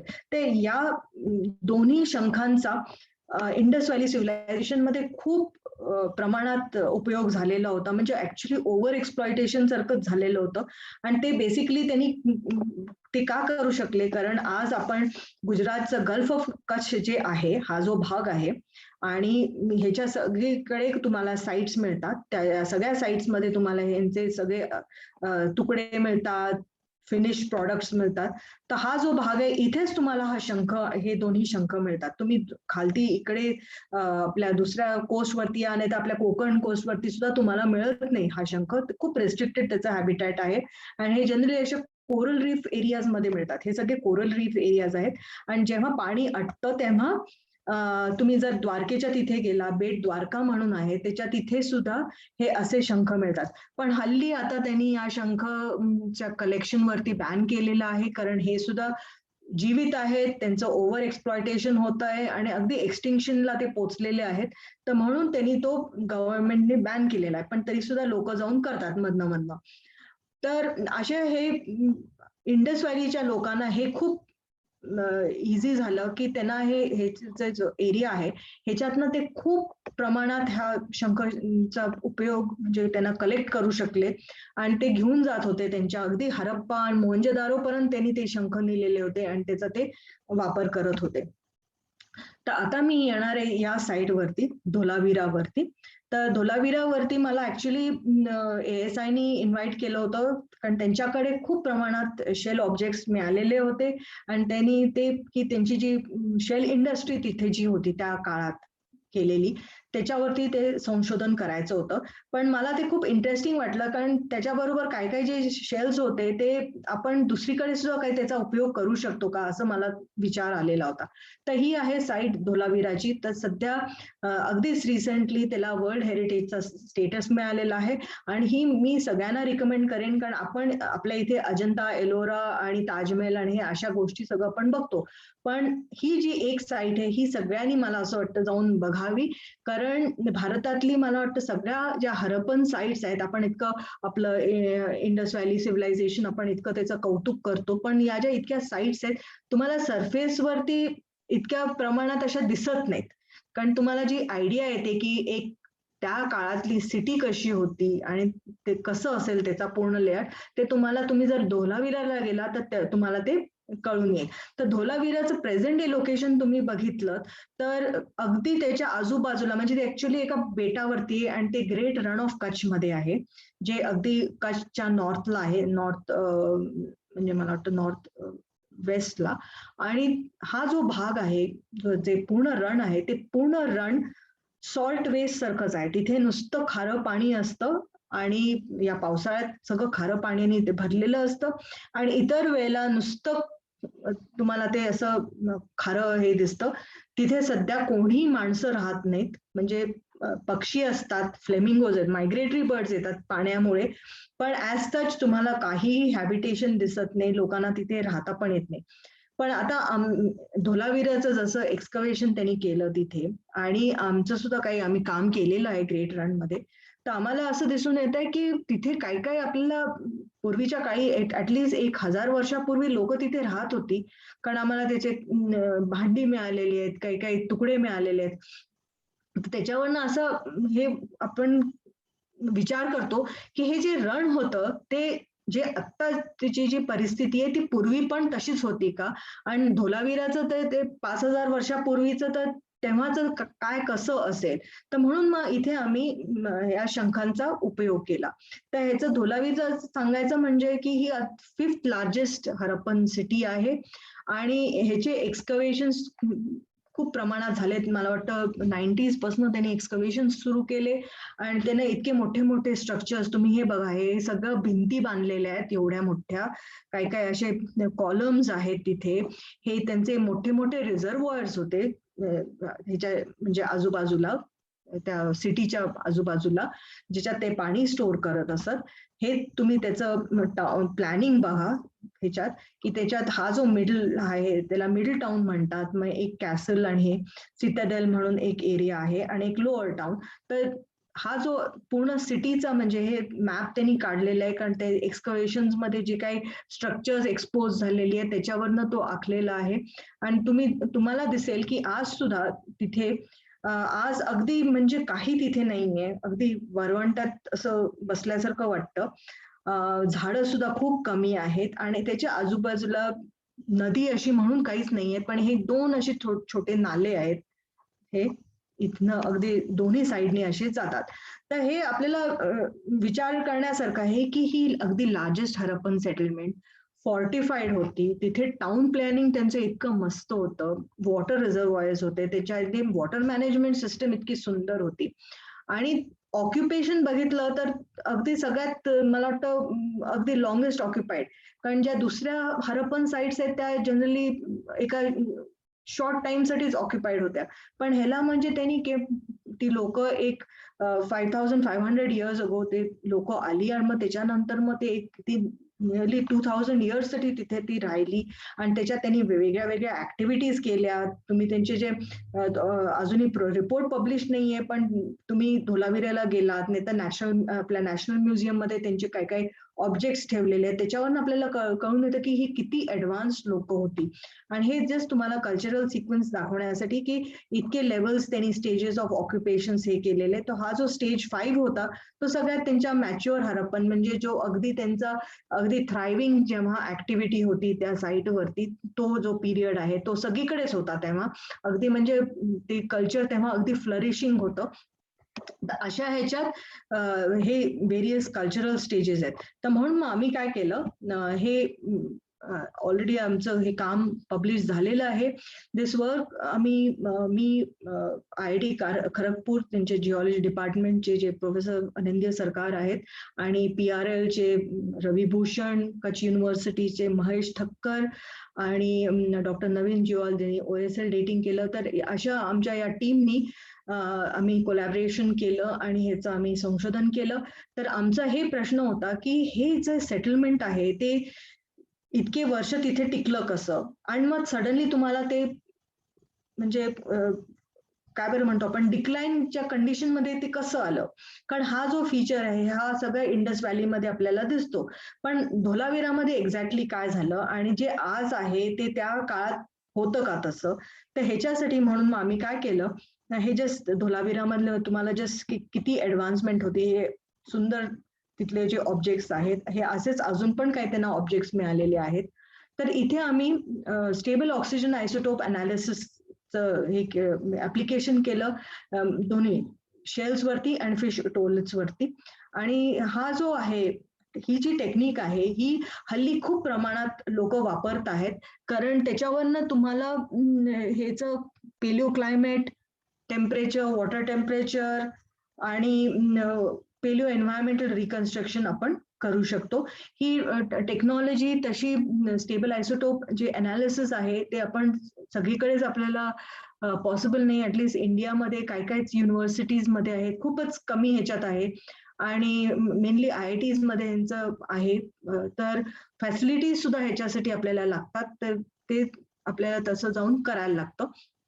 तर त्याच्या जास्ती टेक्निक ह्याच्यात जाणार नाही. स्टेबल आयसोटोपचं म्हणजे अगदी बेसिक ह्याच्यात म्हणजे हे जे एलिमेंट्स असतात त्याच्यामध्ये तुम्ही बघाल जे कार्बन, ऑक्सिजन असतात ते त्यांचे जे प्रोटॉन्स असतात ते सेम नंबर असतात.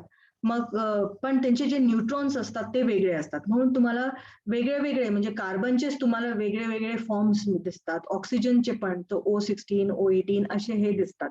तर हे जे असतात स्टेबल आयसोटोप्स जे असतात ते पाण्यात असतात, आपण जी हवा घेतो त्याच्यात पण असतात. आणि जेव्हा आपण नाही तर कुठलाही जीव नाही तर इव्हन झाडं सुद्धा ते केव्हा हे घेतात पाण्यातनं नाही तर श्वासातनं, तर ते आपल्या बॉडीमध्ये जाऊन ते बसतं आणि आपण ते घेत राहतो आणि त्याचं अक्युमुलेशन आपल्या बॉडीमध्ये होत राहतं. तसंच या शेल्समध्ये पण ते होत राहतं. आणि ज्या वेळेला ते आपण मरतो नाही तर हे जीव मरतात तर ते तिथे स्टॉप होतं, कारण मग पुढे त्यांचं काही इनकॉर्पोरेशन होत नाही आणि ते तिथेच राहतात. पण काय होतं की ते चेंज नाही होत.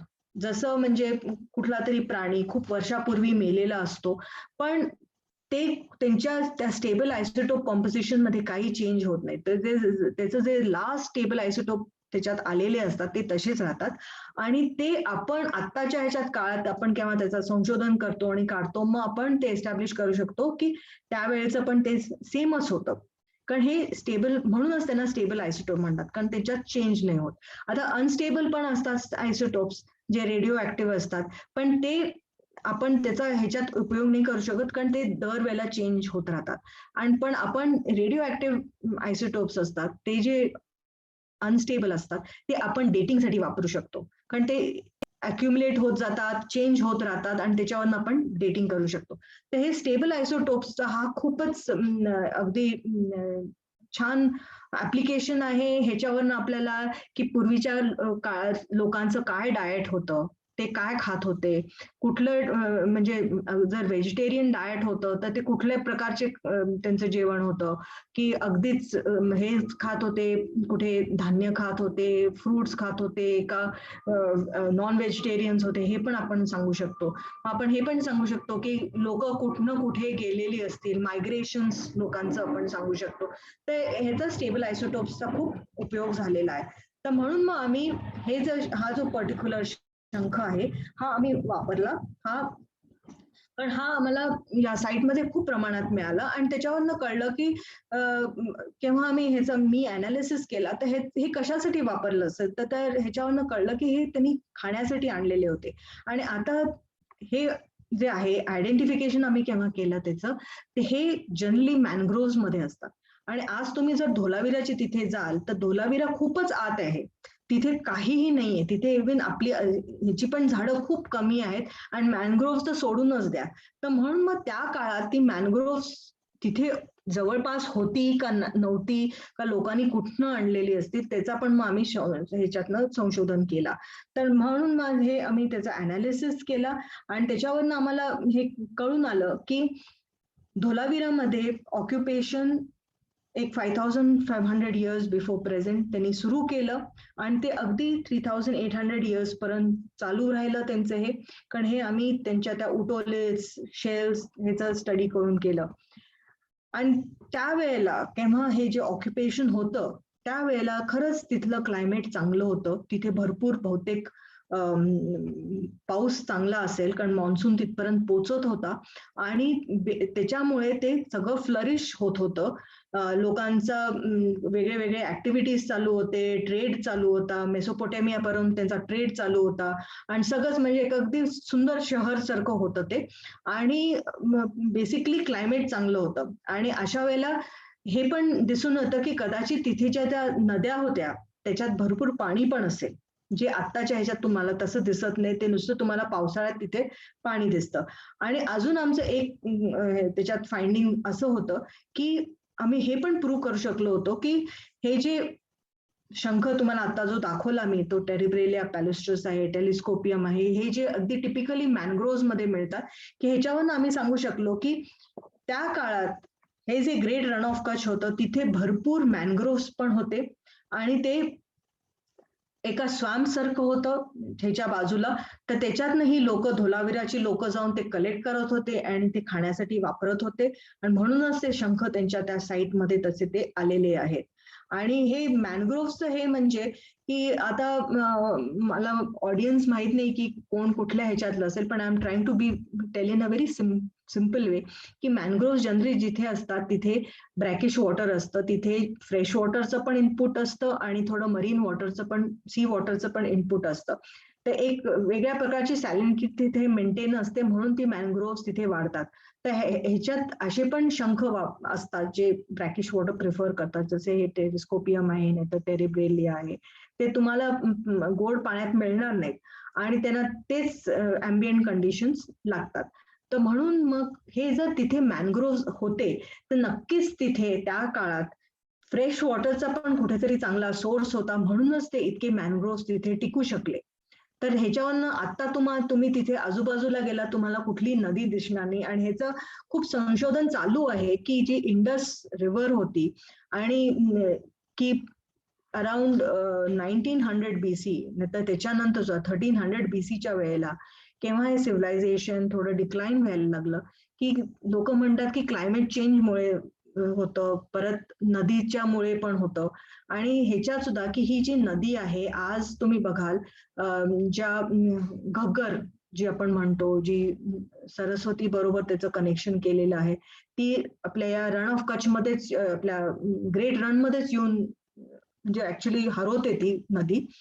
तर या अशा नद्या तिथनं हिमालयातनं येत होत्या त्या काळात आणि त्याच्यातनं चांगलं भरपूर पाणी येत असेल आणि ते कुठेतरी या धोलावीराच्या बाजूलाच येत होतं आणि तिथेच ते समुद्राचं पाणी पण आत येत असेल आणि त्यांचं मिक्सिंग अप होऊन त्या बाजूला सगळीकडे मॅनग्रोव्ह झाले. तर हे आमच्या या संशोधनमधनं आम्ही हे शोधून काढलं. पण आमचंच नाही, तर त्या टाइम पिरियडचं तुम्ही बघाल की पाकिस्तानमध्ये नाही तर बलुचिस्तानचा जो कोस्ट आहे, मकरन कोस्ट आहे पाकिस्तानचा, तिथे सुद्धा तुम्हाला खूप प्रमाणात मॅनग्रोव्ह होते. तिथे सुद्धा ते जे आर्किओलॉजिकल साइट्स, हरप्पन साइट्स मिळालेल्या आहेत, त्याच्यात सुद्धा तुम्हाला की लोकांनी खूप असं याच शेल्सचं कलेक्शन केलेलं होतं खाण्यापिण्यासाठी.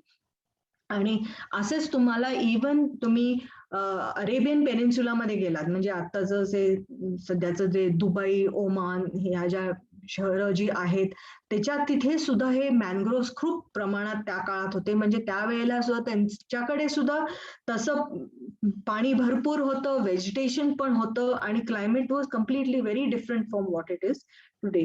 पण हे आमचं हे जे स्टेबल आयसोटोप स्टडी आम्ही केला, त्याच्यातनं मग आम्ही हे पण काढलं की एक आपण ह्याच्यापर्यंत केव्हा येतो की जी त्यांची जी लास्ट स्टेज होती अराउंड 1300 BC ऑर सो, की त्यांचं क्लायमेट नक्कीच खूप खराब झालेलं होतं, पाणी पण खूप कमी झालेलं होतं आणि एक एरिडिटी सारखं ड्राऊट लाईक कंडिशन्स सुरू झाले होते. म्हणूनच ते सगळं पूर्ण शहर ह्याच्यावरती झालेलं होतं. काय बरं म्हणतो आपण, म्हणजे त्याची जी प्रॉस्पेरिटी ते सगळं थोडंसं नष्ट झाल्यासारखंच दिसतं. आणि हे पिक्चर इथेच नाहीये, तुम्ही दुसऱ्या पण साईट्सला जा इंडस व्हॅलीमध्ये, सगळीकडे तुम्हाला हे असंच दिसून येतं आणि त्याच्यानंतर हे पूर्ण सिव्हिलायझेशनच गायब होतं. तर ह्याच्यासाठी हा जो आमचा जो स्टडी आहे की आम्ही या शंखांचा वापर करून आम्ही दाखवू शकलो की इथे धोलावीराच्या इथे मॉन्सूनल कंडिशन्स होते, पाणी भरपूर असेल, त्याच्यात मॅनग्रोव्ह होते आणि लोकांना म्हणूनच ते इतकं सेटलमेंट हे होऊ शकलं. तर हे असं शेल्स आणि वॉटरचं कनेक्शनचं एक्झाम्पल हे धोलावीराचं मी तुम्हाला दिलेलं आहे. आणि तुम्हाला कोणाला जर तो पेपर वाचायचा असेल तर कदाचित ऑनलाईन पण असेल, नाही तर हवं असेल तर मी तुम्हाला कॉपी पाठवू शकते. आणि इथेच थँक्यू. सॉरी जर if I have exceeded my time. आणि परत मी कार्लेकर सरांना आणि सगळ्यांना तुमच्या या जिओ क्लबच्या मेंबर्सना सगळ्यांना I thank you again for inviting me and giving me this opportunity. हे जनरल लेक्चर देण्यासाठी खूपच सिम्पल करून सांगितलेलं होतं, कारण मला एक्झॅक्टली ऑडियन्सचं गेज नव्हता की म्हणजे कुठल्या कुठल्या ह्याच्यातले ऑडियन्स असेल. So thank you. हो, थँक्यू व्हेरी मच मॅडम, आरती मॅडम. खूप छान तुम्ही माहिती दिलीत. एक गोष्टी शेअर करायच्या सगळ्यांबरोबर की आत्ताचं जे लेक्चर होतं तर त्याच्यामध्ये मुख्यतः मॅडमनी आपल्याला त्याची म्हणजे जे मोल्युस्कन्स आहेत त्याच्या बायोलॉजी बद्दल पण खरं तर खूप छान माहिती दिली आधी. आणि त्याच्यानंतर त्याचं एक इंडिकेटर म्हणून कसा वापर केला जातो याच्याबद्दल तर खूपच छान माहिती दिली. म्हणजे मॅडम, आम्ही आता बायोडायव्हर्सिटीमध्ये बोलत असताना एखादा समजा ब्लॅकविंग स्टील्ट नावाचा पक्षी आहे, म्हणजे शेकाट्या मराठीत म्हणतात, तर तो असेल तर पाणी खराब आहे, किंवा श्यामा नावाचा पक्षी असेल तर तो तिथलं फॉरेस्ट चांगलं आहे, किंवा लायकेन्स असतील तर त्या जंगलामध्ये वनस्पती आपल्या वाहनांच्यामुळे होणारं पोल्युशन कमी आहेत वगैरे यासारखी उदाहरणं देत होतो. पण कधीच आमचं लक्ष अशा या छोट्या ग्रुपकडे आणखी त्याचा वापर इंडिकेटर म्हणून करता येतो असा आजपर्यंत झाला नव्हता. तर तुम्ही खूप छान माहिती याच्यातनं आम्हाला दिलीत. त्याचबरोबर ढोलावीराची तर माहिती म्हणजे अप्रतिम, म्हणजे आईस ऑफ द केक असं आपण म्हणूया. कार्लेकर सर पण माझ्याबरोबर आले होते. मी गेली 8 वर्ष ढोलावीराला जातो आहे. आणि इंडस व्हॅली आणखीन आपलं एकंदरीत इंडॉलॉजी याविषयी सुद्धा मला आवड आहे. पण याच्यातनं एका शेलला धरून आपण ह्या त्या काळचं वातावरण आणखीन त्याच्यातनं तिथलं वातावरणातलं बदल कसे झाले, त्यांची प्रॉस्पेरिटी कशी झाली वगैरे याच्याबद्दलची माहिती तर खूपच सुंदर. तर त्यामुळे तुम्ही आम्हाला एक वेगळ्या जगात निवडून आणलं असं मी म्हणेन. जीविदातर्फे आणखी जिओ क्लब तर्फे आणि सर्व पार्टिसिपंट तर्फे मॅडम मी तुमचे आभार मानतो. Thank you very much. Thank you madam, छान झालं. Thank you sir. छान झालं. And the language was not the barrier. खूप खूपच तुम्ही काय सोप्या पद्धतीने आम्हाला सांगितलं हा वेगळा विषय. त्याबद्दल खरंच मनपूर्वक आभार. लोकांनी प्रश्न विचारण्याच्या आधी एक फक्त सूचना की उद्या आपलं लेक्चर आहे संध्याकाळी 6:30 वाजता, उद्या मंगळवार 12 ऑक्टोबरला. आपलं 5वं लेक्चर असणार आहे. आणखी उद्याचा विषय आहे भारतातील नद्या आणि प्रोफेसर इरावती नलावडे मॅडम आपल्याला याविषयीची माहिती देणार आहेत आणि त्यामध्ये मुख्यतः भारतातील नद्या, त्यांची खोरी, त्यात असणारं पाणी, त्याच्यावर असले म्हणजे ह्या सर्व गोष्टी तर सांगणारच आहेत. पण त्याच्याबरोबर त्याच्यावरती कुठले कुठले प्रकल्प धरणाचे चालू आहेत किंवा राज्यांतर्गत पाण्याच्या वाटपाच्या काय काय समस्या आहेत वगैरे ह्या थोड्याशा समस्यांविषयी सुद्धा ते आपल्याला माहिती सांगणार आहेत. तर उद्या संध्याकाळी माझी सगळ्यांना विनंती की संध्याकाळी 6:30 वाजता सगळ्यांनी या लेक्चरमध्ये जॉईन व्हा. परत एकदा की जे ग्रुपवरती नाही आहेत त्यांना सूचना की मला एक मेसेज पाठवा. मी तुम्हाला उद्याच्या लेक्चरची लिंक पाठवीन. मी आता बाकी सर्वांना विनंती करतोय की ज्यांना काही प्रश्न असतील तर त्यांनी अनम्यूट होऊन मॅडमला प्रश्न विचारा. एक आपण 5 मिनिटं या प्रश्नोत्तरांसाठी देऊया. Over to you all.